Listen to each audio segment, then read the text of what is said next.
شادی میں فارغ ہوئے، دولہا مر گیا، دلہن مر گئی، بھائی مر گیا، بہن مر گئی، وہ شادی کہ جہاں شادیانے بج رہے تھے کچھ ہی دیر کے بعد وہاں تو جنازہ اٹھتا ہے.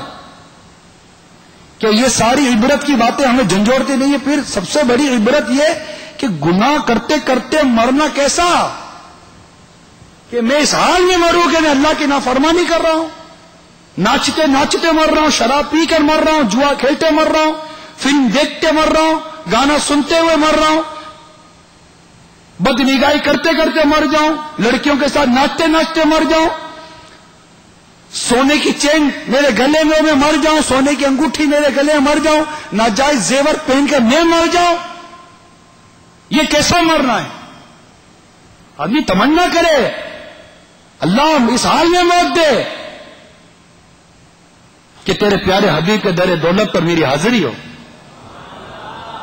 سرکار کے قدموں میں میرا سر ہو، میری بے قرار روح آقا کے روح روشن کی زیارت کر کے قفس انصری سے پرواز کر جائے، زبان پر تیرا اور تیرے نبی کا کلمہ ہو، مسجد ہو، سجدے کی حالت میں مروں، کعبہ ہو، کعبے کو دیکھ کر میں مروں، کعبہ دیکھ رہا ہوں، زمزم پی رہا ہوں اور میری روح نکل جائے، مقام ابراہیم پر 2 رکعت نفل پڑھ رہا ہوں، میری روح نکل جائے.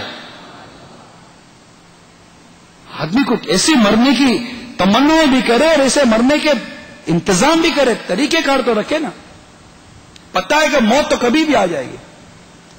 اللہ تعالی ہمارے معاشرے کو فحاشی سے محفوظ فرمائے اور یہ بے حیائی سے محفوظ فرمائے. صلو علی الحبیب. محبوب رب العالمین صلی اللہ تعالی علیہ وسلم نے ام المومنین حضرت سیدتنا عائشہ صدیقہ رضی اللہ تعالی عنہا کے ہاتھوں میں چاندی کے کنگن دیکھے تو دریافت فرمایا یہ کیا ہے؟ انہوں نے عرض کی یا رسول اللہ صلی اللہ تعالی علیہ وسلم میں آپ کے لیے زینت اختیار کرتی ہوں. سرکار صلی اللہ تعالی وسلم نے ارشاد فرمایا کیا تم اس کی زکات ادا کرتی ہو؟ انہوں نے عرض کی نہیں. تو سرکار صلی اللہ تعالی وسلم نے ارشاد فرمایا یہ تمہیں جہنم کے لیے کافی ہے. یعنی اس کی زکات ادا نہ کرنا یہ زیور کہیں جہنم میں نہ لے جائے جس کو لے جائے. ہمیں ڈرایا جا رہا ہے، ہمارے لیے عبرت ہے اس بات میں. آج کہا جا رہا ہے عاشقان رسول کی صحبت اختیار کرو، آج کہا جا رہا ہے مدی قافلوں میں سفر اختیار کرو، آج کہا جا رہا ہے کہ امامے والے، داڑھی والے، مدری لباس والے بن جاؤ، آج کہا جا رہا ہے کہ سنتوں والے، اجتماع والے بن جاؤ، آج کہا جا رہا ہے کہ مدی قافلوں کے مسافر بن جاؤ، فکر مدینہ کرنے والے بن جاؤ، آج کہا جا رہا ہے قرآن پڑھنے والے بن جاؤ، مدرسۃ المدینہ بالیگان میں آنے والے بن جاؤ، نیکی کی دعوت میں شرکت کرنے والے بن جاؤ، آج کہا جا رہا ہے نیک بن جاؤ، نیک لوگوں والے بن جاؤ، نیک لوگوں میں آ جاؤ، صالحین کی صحبت اختیار کر لو. کل اگر موت کا وقت قریب آیا پھر اگر یہ کہتے رہے کہ نیکوکاروں میں ہوتا، نیکوں کی صحبت اختیار کرنے والے کی صحبت اختیار کرتا، میں نیک بننا چاہتا. آج نیک بننے کے لیے کہا جا رہا ہے لیکن نیک نہیں بن رہے، نیک ماحول اختیار نہیں کر رہے، سنت و برا ماحول اختیار نہیں کر رہے. جو تفریح گاہ میں لے کے جائیں وہ اچھے لگتے ہیں، ہوٹلوں میں بیٹھنا اچھا لگتا ہے، نمازوں کی صحبت اچھی نہیں لگتی، بے نمازوں کی صحبت اچھی لگتی ہے. تو برے کی صحبت تجھے برا بنائے گی، اچھے کی صحبت تجھے اچھا بنائے گی. اللہ تعالیٰ قرآن پاک میں فرماتا ہے وَقُولُوا مَعَ الصَّادِقِينَ، اور سچوں کی صحبت اختیار کرو، اچھوں کی صحبت اختیار کرو، عاشقان رسول کی صحبت اختیار کرو. ایسی صحبت اختیار کرو جن کے ساتھ رہنے سے تمہیں خدا یاد آ جائے. ایسی صحبت اختیار کرو جن کے ساتھ رہنے سے ہوئے تمہیں مدینے کی یاد آ جائے. ایسی صحبت اختیار کرو جس کے ساتھ رہیں تو لندن، پیرس اور جاپان کے سپنے دیکھنا چھوڑ دیں اور مدینے کی یادوں میں کھو جائیں. مدینے کا ذکر کرتے رہیں، مدینہ مدینہ کرتے رہیں اور صدائے مدینہ لگاتے رہیں. فجر پڑھتے رہیں، فجر میں جگاتے رہیں، قرآن پڑھتے رہیں، قرآن سکھاتے رہیں. ایسوں کی صحبت اختیار کرو، سچوں کی صحبت اختیار کرو جس کی صحبت ہمارے اندر پیارے آقا صلی اللہ تعالی وسلم کا عشق محبت بڑھائے. ایسوں کی صحبت اختیار کرو جس کی صحبت ہمارے اندر، ہمارے دل کے اندر آقا کے ہر صحابی کی محبت بڑھائے.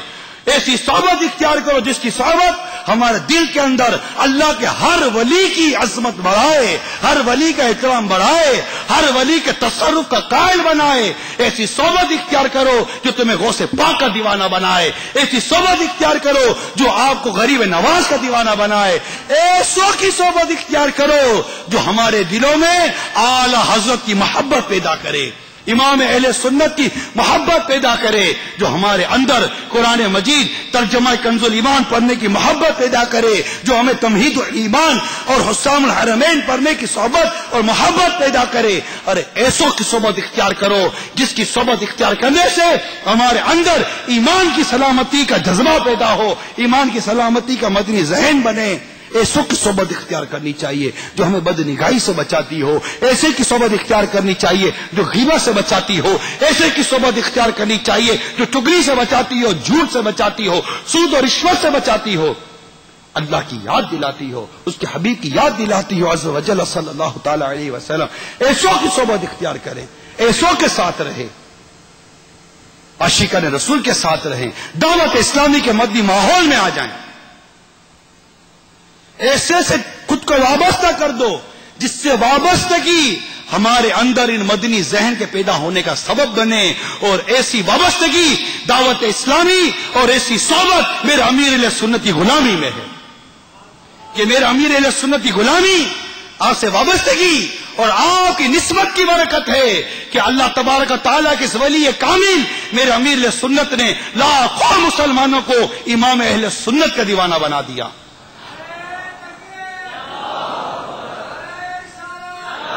غریب نواز کا دیوانہ بنا دیا،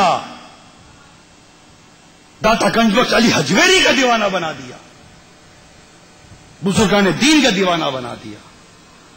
امیر سنت سے نسبت کی وہ برکت ہے، اس نسبت کو پا کر لاکھوں مسلمان داڑھی والے بن گئے، لاکھوں مسلمان امامے والے بن گئے، لاکھوں مسلمان پانچوں نماز با جماعت تکبیر اولیٰ کے ساتھ پڑھنے والے بن گئے۔ ایسی صحبت اختیار کریں جس کی صحبت اختیار کر کے دل کے اندر قدرتی طور پر یہود و نصارہ کے طریقے سے نفرت ملی ہے، قدرتی طور پر آقا کی سنتوں کی محبت کا چراغ جل گیا، آقا کی عظمت و محبت کا ایک ایسی روشنی اور ایک شمع ترقی کرتی چلی گئی کہ الحمدللہ یہ دعوت اسلامی کے اسلامی بھائی عاشقان رسول اس شمع کو دل میں اوروں کے دلوں میں جلانے کے لیے کہ دل سے دل شمع سے شمع جلانے کے لیے مدنی قافلوں کے مسافر بن گئے۔ تو کوئی 26 ماہ کا مسافر بن گیا، کوئی 12 ماہ کا مسافر بن گیا، کوئی 30 دن کے قافلوں میں سفر کر رہا ہے، تو کوئی 63 دن تربیتی کورس کر رہا ہے، تو کوئی 41 دن کا قافلہ کورس کر رہا ہے، تو 3 دن کے مدنی قافلوں کا تو عالم ہی کیا کہ جس کو دیکھو 3 دن کے مدنی قافلوں کا مسافر بنتا چلا جا رہا ہے۔ یہ صحبت امیر علیہ سنت کی برکت ہے۔ اور ابھی مجھے پرچی ملی ہے کہ الحمدللہ آج کا یہ بیان اس وقت ہند کے شہر تاج پور شریف، جسے ناگپور بھی کہتے ہیں، تاج پور شریف میں دعوت اسلامی کا ہند بغدادی کی سطح پر ہند میں 7 کابینہ ہیں، ایک کابینہ کے ذمہ داران کا تربیتی اجتماع تاج پور شریف میں جاری ہے، 3 دن کا تربیتی اجتماع۔ الحمدللہ یہ بیان اس وقت وہاں بھی سنا جا رہا ہے۔ تو الحمدللہ دنیا کے کئی ملکوں میں اس وقت یہ بیان سنا جا رہا ہے، اور کئی ذمہ داران اور دعوت اسلامی سے وابستگان اہل محبت اس وقت اس بیان میں شریک ہیں۔ ایک بات اور وضع بیان کرتا چلوں، جہاں اتنے ضمنی طور پر باتیں عرض کی ہیں میں نے زکوٰۃ کے موضوع سے کچھ نکل کر، یہاں اس وقت انہیں آپ کو قرآن مجید کی ایک آیت سنائی، اس آیت کے تحت ایک صحابی کا قول سنایا کہ ایک صحابی نے یہ آیت بیان کی، پھر ایک صحابی نے اس کا یہ مطلب بیان کیا۔ یاد رکھیے قرآن مجید کے سمجھنے کے کچھ طریقے ہیں۔ آج قرآن مجید کے سمجھنے اور سمجھانے پر بڑا زور ہے، میری بات سمجھ رہے ہیں؟ اسپیشلی الیکٹرانک میڈیا کے ذریعے بڑا زور ہے۔ کوئی شخص آ کر ہمیں قرآن سمجھانے کی کوشش کرتا ہے۔ غور کی بات یہ ہے کہ یہ جو قرآن سمجھا رہا ہے، ہم عربی نہیں سمجھ رہے، ہم اردو ہی سمجھیں گے، تو جو سمجھا رہا ہے تو یہ قرآن کو جو اس نے سمجھا وہی سمجھا رہا ہے نا، میری بات سمجھ رہے؟ ہمیں کیا سمجھا رہا ہے؟ جو اس نے قرآن کو سمجھا وہی ہمیں سمجھا رہا ہے. کیا اس نے سمجھاتے وقت یہ کہا کہ یہ آیت جس کا ترجمہ یہ ہے، اس کے ترجمے کے تحت سرکار نے یہ ارشاد فرمایا؟ کیونکہ قرآن مجید کی تفسیر کے کچھ قواعد ہیں اور کچھ انداز ہیں. قرآن کا تفسیر بالقرآن بھی ہے، یعنی قرآن کی ایک آیت دوسری آیت کی کبھی تفسیر بیان کرتی ہے. پھر تفسیر بالحدیث ہے کہ سرکار کا ارشاد قرآن مجید کی کسی آیت کی تفسیر بیان کر رہا ہوتا ہے. پھر قرآن مجید کی تفسیر کا ایک طریقہ صحابہ کرام کے اقوال ہیں کہ اس